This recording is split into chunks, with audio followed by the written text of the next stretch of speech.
Hello, everyone, and welcome to another episode of TaskHuman Talks. I'm your host and fellow wellness provider, Jamie Carroll. And today, all the way from Manila in the Philippines, I have one of our wellness coaches, Marco Escareal. I hope I pronounced that last name correctly. Did it very well. Yes, welcome. Thank you so much for joining me today. Thank you, Jamie. It's really great to join you. I've seen a few of the videos.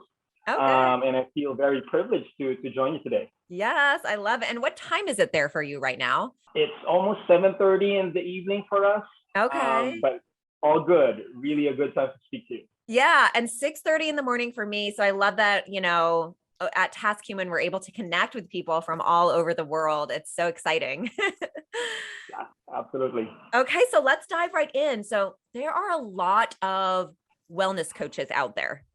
What is a wellness coach and what kind of sets you apart from the others? Wonderful first question, Jamie. I think a wellness coach is somebody who's very important in somebody's own health and well-being journey. Yeah. Right? I think we all grew up in a world that we have lots of medicines, we have lots of physicians, specialists who are able to attend to us in a very masterful way as experts in the science, right? Yes. But many times we find ourselves still being challenged with, the roots of these illnesses, these diseases that plague humanity today. So a wellness coach plays a very important role. And the word that I will use is the word ally. That's the main role of a coach. Somebody who's an ally, partners with you on your health and well-being journey, right? Because many times we can't face the challenges alone. I think that in this modern world, you and I are aware that the physical manifestations of disease are really because of the stresses that we experience in life. To get to addressing those stresses that we experience, I think you need somebody to be with you through that journey. That's what a wellness coach does for you. Yeah, I love that. And I love that you say partner because that's so important. That's really giving that person their power back. Absolutely. And part of the work that a wellness coach does is many times we think that, let's say you go and visit a physician, right? So a patient will submit to the orders, the prescriptions of a doctor. And typically in Western style medicine, the physician gives his prescription and usually tells the patient, okay, you can go on your way, just follow what I prescribed to you. Maybe some advice with regard to, diet, exercise at times, right? But, many times the patient would be on his or her own, right? Yeah. So what a coach would help you do is to now craft a vision for oneself, right? Where do I want to go? What does health and wellness mean to me personally? A patient typically doesn't think in that way, right? And once you've crafted that vision of where you want to go in terms of your own health and wellness, you also need a roadmap. So the wellness coach is there to facilitate for you. What's step one? What's step two? What's step three? And sometimes you need to think about these steps may be too difficult to begin with. And so a coach, as your ally, would help you realize, okay, maybe I need to take some baby steps first. Maybe I don't need to quit a certain food group. If I was told to go on a diet, I don't need to stop taking a certain food group all at once. Maybe it's about taking baby steps, trying out other kinds of foods that can replace the ones that you may eventually consider as unhealthy. And then finally, the wellness coach is there to help you remove the roadblocks. Maybe a patient who's undergoing wellness coaching will find out that, I can't do this. Nobody's going to cook this type of healthy food for me. So the wellness coach is there to help you work through those challenges. Otherwise, the patient will be stuck. I wouldn't know how to get to that point that I would consider as healthy and well. Absolutely. And one of the things you say is that you take a whole person approach. So what does it mean for you when you say that you're taking a whole person approach to your wellness coaching? I think that a lot of people have at least experienced health coaching in one way or another. Yeah. And many times the health coaches that we find online, or maybe health coaches that you meet in a fitness center, many of these coaches are very good at what they do, but sometimes there just may be a bit too much focus on the physical aspect. I'm a wellness coach who likes to really make sure that the patient, somebody who's being coached, takes a look at himself or herself as a whole person. And that means going beyond the physical. I think nowadays we hear a lot about the body-mind connection, or Yeah. for some people like myself, I usually put the mind in front of the body, the mind-body connection. And the reason why I look at it this way is because really what happens to the mind affects the body, but the reverse is also true. What affects the body eventually affects the mind. So, if you don't take a look at the person in that whole type of way, you may be missing a lot of things. And of course, once you're more adept at looking at the mind-body connection, that's the time you'd be able to see now the other aspects. There's the social aspect of the person. There could be the daily stressors that he or she may be experiencing at work or in relationships. There could be financial challenges. I think at this time, when we're still in the middle of a pandemic, all these things come into play. And you introduced me as coming from the Philippines. This is a very spiritual country. And so the spiritual aspect is also very important. So that comes into play as well. And so that's what I mean by taking a whole person approach. You help the patient, you help the client really understand himself or herself in a holistic way. Yeah. And I think it starts with the mind, which affects the body. And then, of course, when we're not feeling well, we take those thoughts back. Oh, I'm so tired all the time or whatever. And then again, those thoughts start affecting the body. And so we stay in this vicious loop and cycle. And it's so true, because fitness is not just the only way to lose weight. Everything is interconnected. Are your hormones off? What's your stress level like? So helping people to really see the bigger picture for themselves, I think, is so important. And then, of course, we have all these fabulous and amazing coaches on the apps that'll help you with, one thing, your finances, your relationship, your stress level, your anxiety, your fitness, your food. That's so right. It's really exciting. Yeah. Now, one of the things you have done is you were studying medicine in the Philippines. So tell us more about that journey that you had. Yeah, and that takes me all the way back, Jamie. So thanks for asking that question. So yes, I'm a licensed physician, right? That's I've right. maintained my license since I finished. I'm not going to say what year that was. It was a few years back, right? But it was a pretty interesting time for me, because when I was very young, that was my intention. I wanted to care for people. And I thought that the way to do it is really to become a doctor. So I finished my medical education and thought that I would be going into practice. But I would refer to those times as very, very special times. That's when I first learned how diseases develop. That's the first exposure to patients and people who were really experiencing difficulties, whether it's physical or mental or emotional. Right. That was my first opportunity to connect with so many people in pain or in difficulty. I would also characterize the Philippine medical education as very aligned to the Western type of medical education. We're trained in a very special way regarding the pathophysiology of all those diseases. There was also exposure in psychological diseases, psychiatric diseases as well.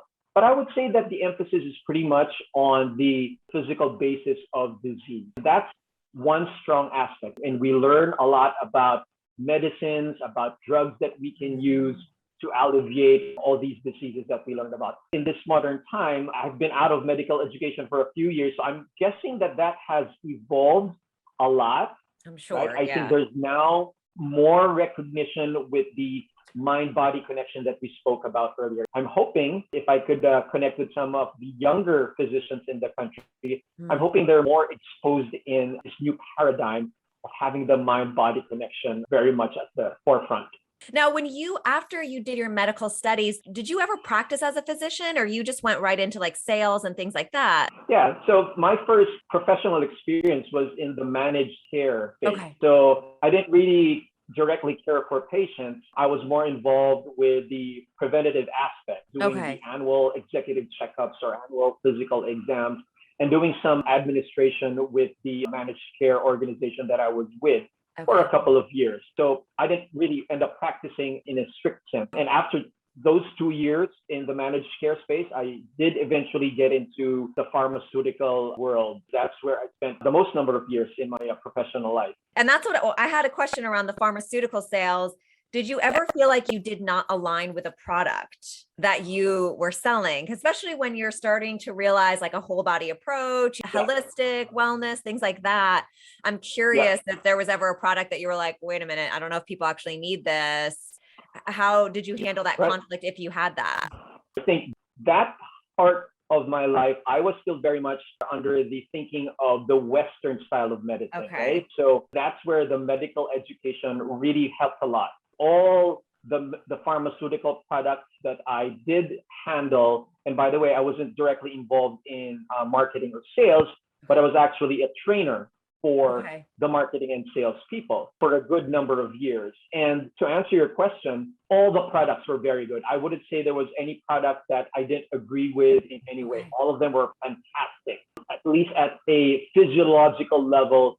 All the mechanisms of action that we shared with patients and how they could be helped by these medications, they were all really great products. But as you alluded to, as I sort of transitioned out of the world of pharmaceuticals, here's the interesting bit. I was also myself experiencing some health challenges.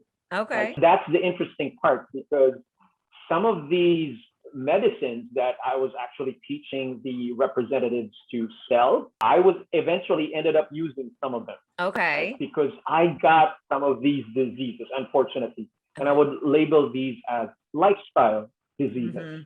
That's where the transition started. I realized that as I was spending more time in the corporate world, unfortunately, I started experiencing stress, took on some unhealthy habits myself. And that's where I sort of had the realization, this couldn't be, because I'm a physician, I work in the health industry, but I didn't have a good lifestyle to show as an example for others. And that's where I decided to get into wellness coaching, right? And started taking care of myself better as well. So when you started taking care of yourself, kind of creating these lifestyle changes for yourself, did you find that you could get rid of the medications, and was that something that was a catalyst for the change as well? Absolutely. Yeah. Absolutely. I think that working through my own health challenges and also working with one or two health coaches on my own here in the Philippines. And that's where I saw the benefit of health and wellness coaching. I ended up letting go of a couple of these medicines that I was taking for at least 5 or 6 years. But because of the lifestyle changes that I eventually was able to incorporate into my day-to-day living, then that's the time I was able to let go of some of these medicines. And I'm very thankful for that, as well as the health coaching that I received from some peers.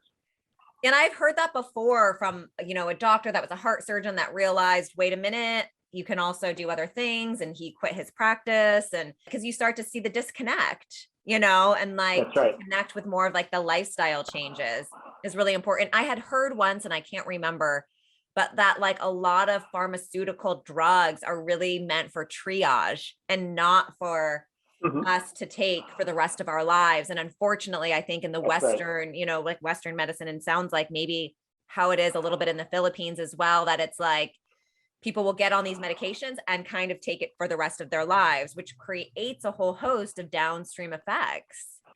That's correct. Because you and I know that these medicines, they do, while they work very well, they do have certain side effects for some people.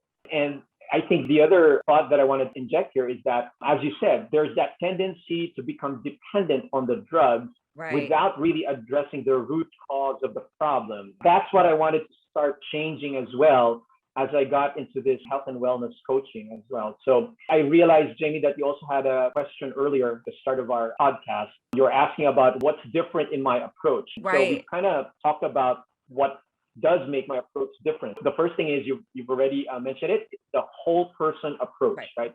That's the first thing that I would say that makes my way of coaching slightly different from at least a few coaches.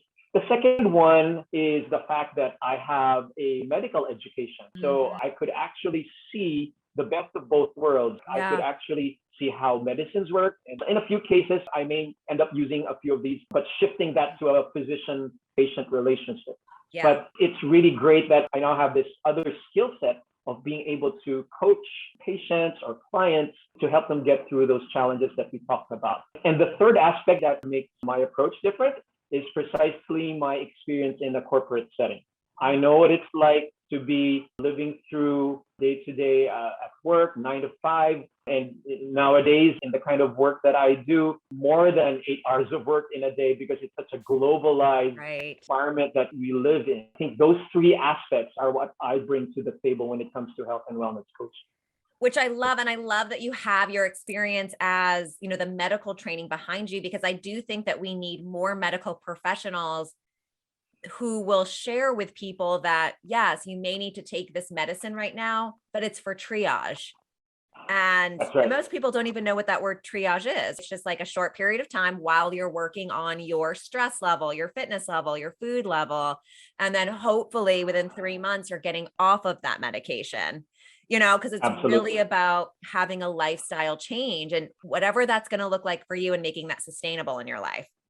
So I 100% love that that's what you're doing, because we need more of those people out there that are saying that. I've seen one too many people with depression, just the doctor's like, oh, here you go. Here's a medicine for you, without ever talking about like lifestyle and other things that are going on and the mind-body connection.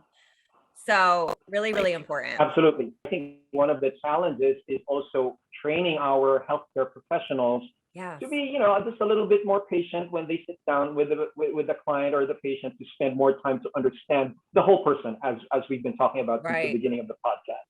Yeah, absolutely.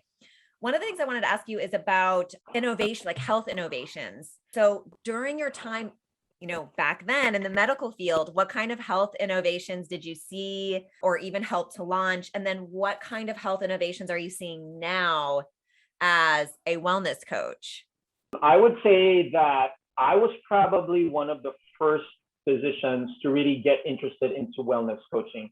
Okay. So if you could call that an innovation in itself, I would offer that as one of the things I probably started as a trend here.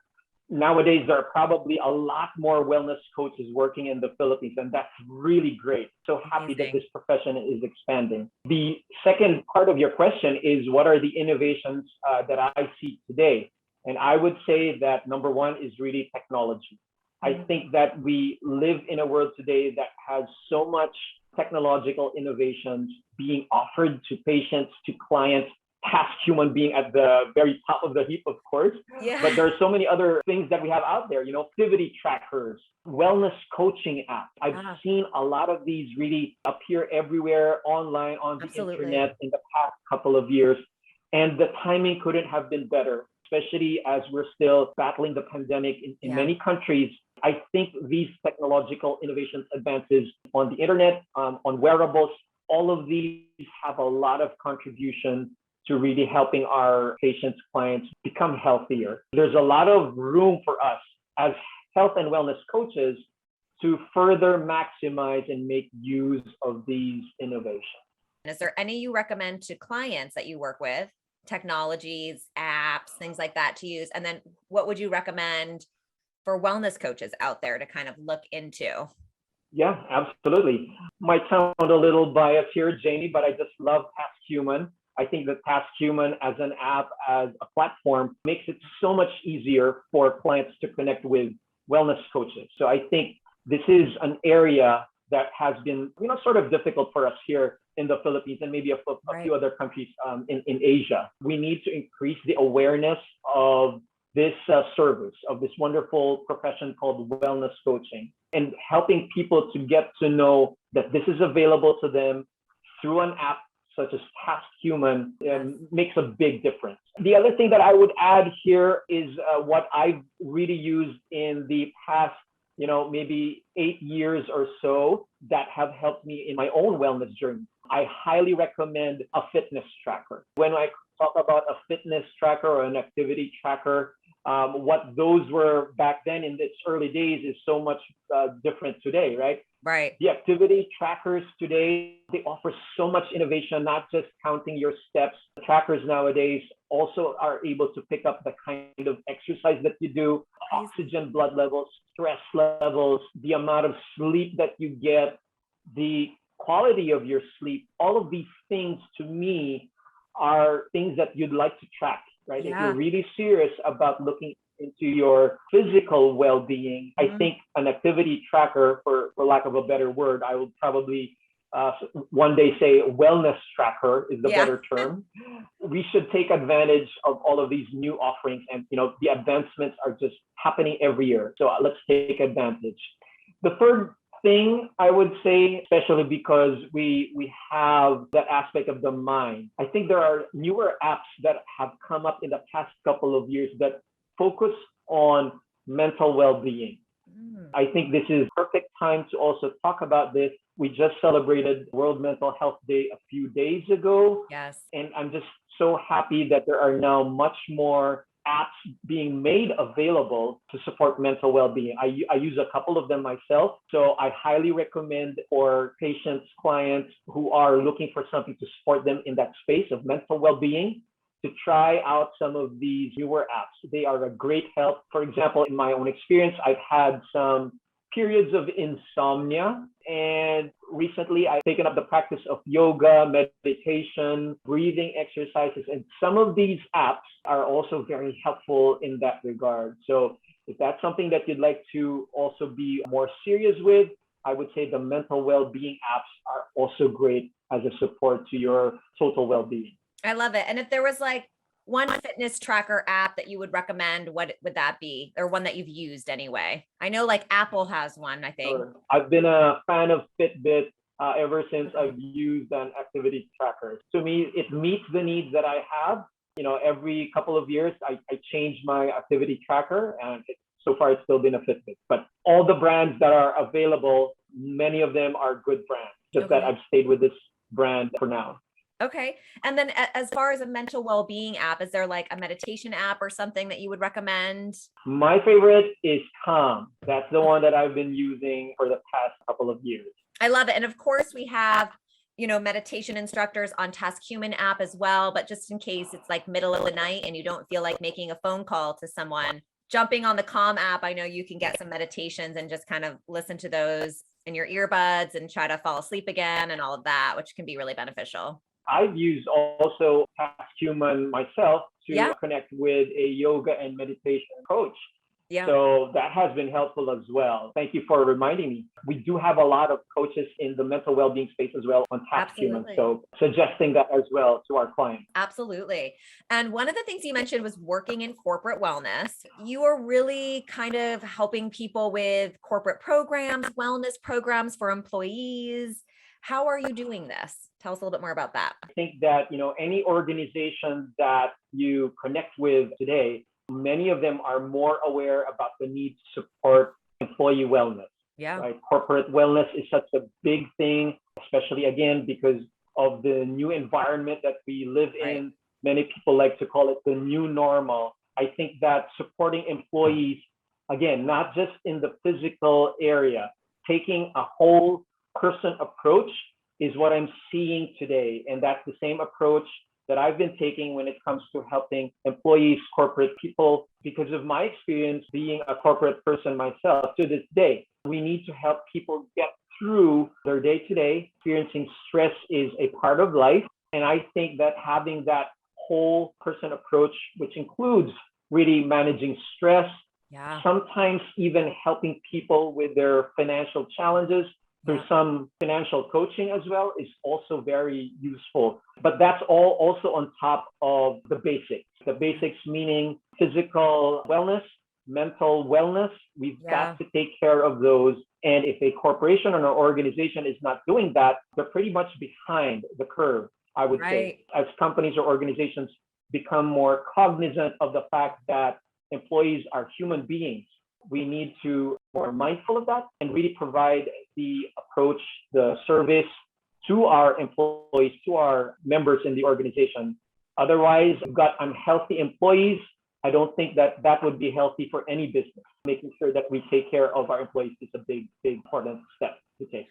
Where do you think corporate wellness is going in the future? Any innovations you see maybe happening in the future? That's a wonderful question. I think that different organizations would be at different points in the spectrum, right? There will be companies that are far advanced in their well-being offerings. A few other companies would be probably just beginning in their own organizational wellness. Currently, it's probably more of a generalized approach. I think that in the future, organizations will be getting into more individualized or tailor-fit health and well-being services that would really address individual needs. And I think I'm beginning to see some of that in some organizations. But I think in the next 3 to 5 years, we'd see more organizations offering individualized type of support services.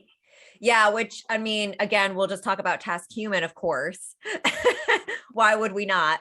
Right. But TaskHuman, we work with a lot of companies and organizations who are offering this app to their employees. And so it's so great for people to be able to get that personalized attention, or to be able to take, like when they take a lunch break, do a quick 15-minute meditation to kind of reset. I've had people hanging out in a little closet doing a quick Reiki session with me during their lunch break to kind of reset, to get ready to go back to the office. And now a lot of people are working from home, so they have that ability to just do something real quick at home. It's really great to see so many companies incorporating wellness into the workplace. That's a great point. I think that's the other trend that we're seeing now, is that a lot of the services that organizations offer would be on site in the workplace. Yeah. But with the new ways of working that we're seeing, there's a lot more services being offered to employees who are not on site. Working from home has become a very important way of doing professional work. Organizations have recognized that,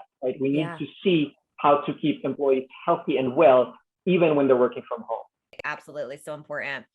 Well, is there any wellness tips you want to give to anyone before we jump off? Yeah. The one tip that I can say is that everybody needs to start where they are. If you want to become healthy and well, this is day one. Or if you've already been on that journey and you found that there are some missteps, or you took a couple of steps back, then again, today is the day to start. The important thing is that you're headed in the right direction, have a vision. Where do you want to go to be healthy and well? That's the first thing I would say. And the last thing I would say, Jamie, is work with a coach. Right? Yes. Work with a wellness coach, and maybe you'll find the coach that you'd like to work with on TaskHuman. But let's be realistic. Many times the journey may not be as easy if you're all alone. And so having a coach at your side as an ally is really going to do wonders for your health and well-being journey. That is so great, Marco. Thank you so much for sharing. So important for all of us to remember, starting where you are. Always start where you are and receive help, or receive guidance, if you will, to really learn and understand a little bit more about yourself through the help of a coach. Absolutely. So I invite everybody to start that journey today. Take that first step. And if you'd like to work with me, look for me on TaskHuman. Yes, you can find Marco on TaskHuman. He's a wellness coach. He's helping people so often, and clearly has the knowledge as well, on both sides of things. So you'll definitely be in good hands when you work with him. So make sure you give him a call. Thank you so much for joining me today, Marco. This has been really great. It's been a pleasure, Jamie. Thank you. Absolutely. And thank you to all of you listening. And we will see you next time on TaskHuman Talks.